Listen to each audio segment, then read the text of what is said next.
어, 우리의 신앙생활에 있어서 가장 중요한 시점이 언제가 되겠습니까? 뭐 이미 다들 잘 아시겠지만 과거, 현재, 미래의 그 시점 중에 우리의 신앙생활, 우리의 믿음 생활에 있어서 가장 중요한 시점은 바로 지금 현재 오늘이 되겠습니다. 이 시점, 믿음과 시점에 대한 문제는 생각보다 우리의 신앙생활에 하나님과의 관계를 굉장히 절대적으로 좌우하는 것이 됩니다. 제가 어떤 책에 나온 일부의 내용을 보니까 어떤 한 목사님이 자기 어렸을 때 청소년부 시절 이 중학교 수양회 가서 겪은 이야기를 하셨어요. 중학교 때 수양회를 가서 그 기도회를 하는데 자기 친구가 은혜를 받아서 울며 불며 기도하며 뭐 그때 막 방언도 받고 막 그러더라는 것입니다. 그래서 야, 저 친구가 정말 은혜를 많이 받는구나 그렇게 생각을 했는데 그 집회를 지나고 나가지고 그 이제 주일이 돌아와서 주일 예배를 드리는 날이 되었는데 누군가가 교회 마당에서 막 다투고 싸우고 있더랍니다. 나가서 보니까 바로 얼마 전에 며칠 전에 그 수양의 철야 기도회 때 막 울며 불며 기도하고 했던 그 친구가 그 교회 앞마당에서 다른 사람들과 막 다투고 그러고 있더라는 것이죠. 다른 아이들과 싸우면서. 이게 불과 며칠 만에 일어난 일 아니겠습니까? 바로 며칠 전에 하나님 앞에 떼굴떼굴 구르면서 회개하고 그랬던 사람이 바로 며칠 지나지 않아서 예배 때 주일 예배가 있는 그 주일에 일요일에 교회 마당에서 그렇게 한다. 사람이 우리가 우리의 과거를 의지하는 것은 곤란하다는 것입니다. 우리가 우리의 과거에 뭐 40일 금식 기도를 했을 수도 있고 뭐 성경을 100번씩 읽었을 수도 있고 과거에 뭐 교회에 어떤 충성을 하고 하나님 앞에 어떤 헌신을 했다 하더라도 중요한 것은 지금이라는 것이죠. 과거에 헌신했던 그것이 아무것도 아니다라는 뜻은 아니죠. 과거의 헌신은 과거의 하나님을 향한 사랑은 지금으로 이어져야 하는 것입니다. 과거에는 아무리 하나님 앞에 헌신하고 했었어도 지금 만약 오늘 나의 하나님과의 관계가 그러하지 못하다면 그건 큰 문제가 있는 것인 것이죠. 미래도 마찬가지입니다. 오늘은 내가 상황이 안 돼서 어쩔 수가 없지만 내가 미래가 되면 상황이 나아지면 그렇게 하겠습니다. 이런 신앙도 곤란하다는 것입니다. 믿음이 더 자라나면 뭐 술, 담배도 끊겠습니다. 봉사도 열심히 하겠습니다. 아이가 좀 더 크고 나면 기도 생활도 열심히 하겠습니다. 물론 그 말은 진심이고 자기 자신에 대한 약속입니다. 그럴 마음에 소망이 담겨 있는 말입니다. 그럼에도 불구하고 미래에 그 상황이 되었을 때 비록 지금 내가 하는 말이 진심이긴 하지만 오늘 내가 하나님과의 관계 속에서 최선을 다하고 하지 못한다면 미래에 그 약속을 과연 지킬 수 있을까라는 보장이 약하다는 것이죠. 믿음은 관계적인 것입니다.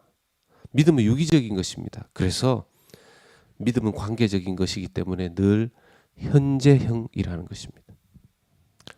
오늘 말씀을 보면 하나님께서 이스라엘 백성들에게 소위 상처받으신 모습이 나옵니다. 이거 받으십니까? 이것을 이제 신인 동형적 표현이라고 하죠. 하나님을 인간의 인격성에 빗대어서 이렇게 표현한 것입니다.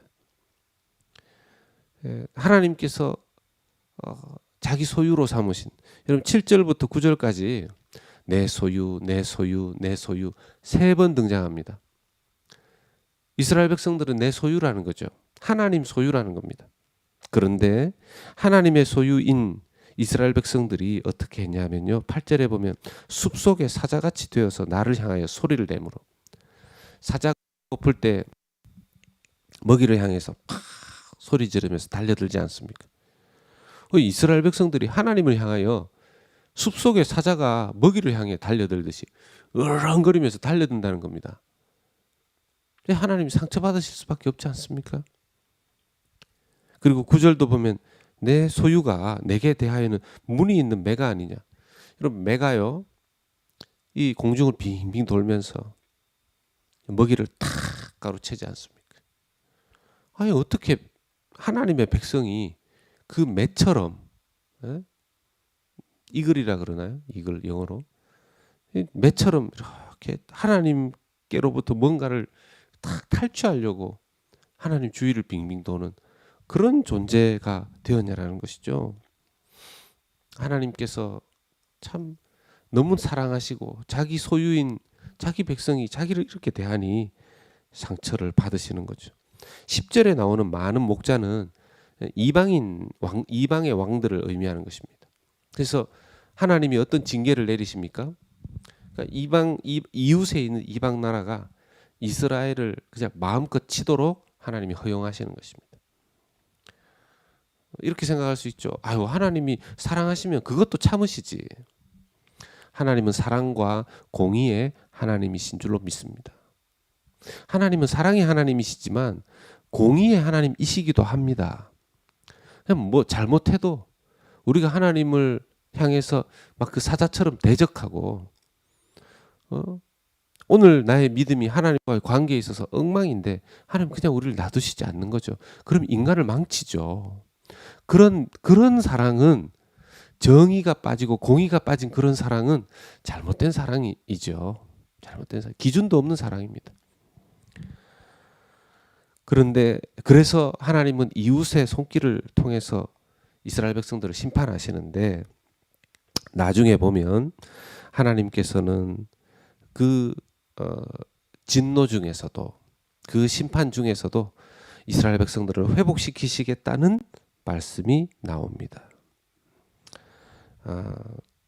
15절 말씀에 내가 그들을 뽑아낸 후에 내가 돌이켜 그들을 불쌍히 여기며 각 사람을 그들의 기업으로 각 사람을 그 땅으로 다시 인도하리니. 그래서 우리의 신앙생활에 심판을 보면 구원이 있다는 것을 우리가 볼 수 있어야 합니다.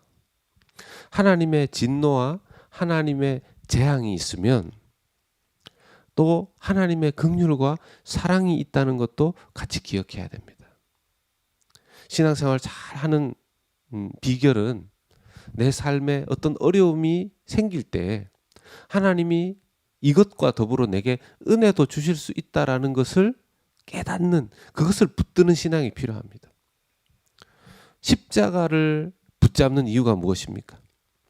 내 삶의 모든 힘들거나 좋거나 이런 것 모든 상황 속에서 십자가를 붙드는 것은 십자가 너머에 하나님 주시는 은혜, 십자가 너머에 하나님이 베푸시는 사랑, 십자가 그 다음에 우리에게 주시는 구원의 특별하신 은총이 있기 때문인 것이죠. 내 삶에 어려움이 있다면 이때 하나님이 나를 긍휼히 여기시기 위한 하나님의 이 첫 번째 사인이라는 것으로 이해하면서 오히려 그때 기도하고, 힘들어서 기도 못하겠습니다가 아니라 내 삶이 이렇게 힘든 걸 보니까 하나님 어떤 은혜를 주실까 보다,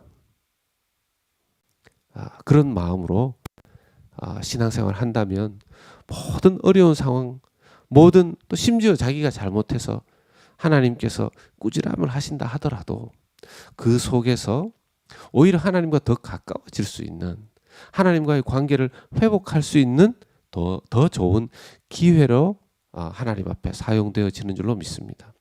말씀 맺습니다. 우리는 이 세상의 심판을 보면서 더불어서 하나님 주시는 구원을 볼 수 있어야 할 것입니다. 우리가 하나님 앞에서 회개를 통하여 하나님의 긍휼하심을 맛보지 않습니까? 오늘 하루 살아갈 때, 귀한 일 있을 때, 어려운 일이 있을 때에도 모든 상황 속에서 하나님의 뜻대로 지금의 내 믿음을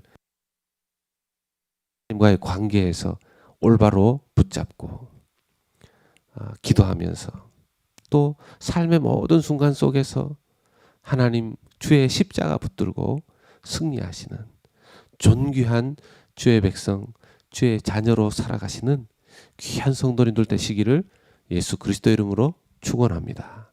아멘.